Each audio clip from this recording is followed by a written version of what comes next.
Harka fuune kam jirtu kabajamtoota daawwattoota keenya kun tibbana biiroo kominikeeshinii Oromiyaatiin dhiyaatudha. Tibbana keenya har'aatiin dhimmoota hawaasummaa, dinagdee fi siyaasaa kan biyyaaf kan naannoo qabannee dhiyaanne irraa hanga addisee taanaati waliin tura. Ministeerri Muummee Dr. Abiy Ahmed tattaaffii damee oomisha biyyaalessaa babal'isuuf taasifamu kan jabeessu Expo Itoophiyaan haa oomishtu arfaffaa kan bara 2018 eebbisiisanii bananiiru. Expoon kun milkaa'ina damee industirii keessatti galmaa'an kan itti calaqqisiifamuu fi fuulduratti tarkaanfachuu onnachiiftudha jechuun ibsaniiru. Ministeerri Muummee Dr. Abiy Ahmed sagantaa Expo Itoophiyaan haa oomishtu arfaffaa kan bara 2018 eebbisiisanii banan irratti ergaa dabarsaniin Itoophiyaan dameewwan qonnaa, albuuda industirii, tuurizimii fi teeknooloojii guddina saffisaa argamsiisaa jirti jechuun ibsaniiru. Oomishtoonni gootota dinagdee ta'uu fi gibira kaffaluu qofa osoo hin taane kontrabaandii fi hanna ittisuu akka qabanis hubachiisaniiru. Oomishaalee Itoophiyaa keessatti oomishamaa jiran dabalataan oomishaalee oomishuu dandeenyuu fi alaa galan 96 ta'an adda baafamaniiru jechuun ibsaniiru. Oomishaalee kunneen ariitiin bakka buusu oomishaalee alaa galan hambisuutu nurra jira jechuun ibsaniiru. Yeroo dhiyootti damee koonistiraakshanii warshaa seeraamikii akka eebbifamu ibsuun warshaaleen eebbifaman fedhii Itoophiyaa guutummaatti kan guutan ta'us ibsaniiru. Waloon hojjechuu fi hanqinaalee keenyarraa barachuun bu'aa olaanaaf hojjechuun badhaadhina Itoophiyaa haa mirkaneessinu jechuunis Dr. Abiy kan dhaaman torban kana keessa.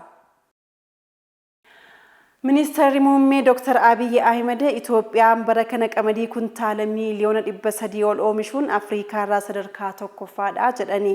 Ministeerri Muummee Dr. Abiy Ahmed godina Shawaa Kaabaa aanaa Sulultaatti misooma qamadii jallisii bonee daawwataniiru. Dabalatasaa seenaa firdiisaa akka taanutti qindeesseetti. Ministeerri Muummee Dr. Abiy Ahmed godina Shawaa Kaabaa aanaa Sulultaatti misooma oomisha qamadii jallisii bonee daawwataniiru. Bu'aan damee qonnaan argamaa jiru baay'ee ajaa'ibsiisaa ta'uu ibsanii bu'aa argamaa jiruunis daran akka jabaan hojjen yaadotaaf wantoota haaraa akka humnuuf humna kan nuuf ta'anidha jechuun dubbataniiru. Hanga weerarri koronaa mudatetti misoomni qamadii jallisii bonee Itoophiyaa keessatti kan hin baratamne ta'uu yaadachiisanii amantaa cimaa lafti agabu buluu hin qabu kadhaa keessaa ba'uu qabna akkasumas lafa qotamuu fi misoomsuu danda'u qabna jedhanii garoo jitti seenne jechuun ibsaniiru. Itoophiyaan waggoottan 6 dura qamadii alaarraa kan galchitu qofa osoo hin taane toora biyyoota oomisha gadi aanaa oomishanii keessatti kan ramadamtu ta'us yaadachiisaniiru. Qonna gannaan lafti hektaarri miliyoona 4.4 fi jallisii boneen lafti hektaarri miliyoonni 3.8 waliigala lafti hektaarri miliyoona 8 ol qotamuun oomishni kuntaalli miliyoonni 300 fi miliyoonni 31 argamu ibsaniiru. Kunis oomisha olaanaa waan ta'eef Itoophiyaan qamadii oomishuun Afrikaa sadarkaa tokkoffaarraa ishee ka'a jechuun Dr. Abiy kan ibsan torban kana keessa. Paartiin badhaadhinaa sirna hunda aammataa hundaan ijaaramee kan abbaa sirnaa isa uummata ta'edha jedhani afayyaa'in caffee Oromiyaa Aadde Sa'aadaa Abdurrahmaan dabalatasaa Biraanuu Tarrafaa akka taanutti qindeesseera.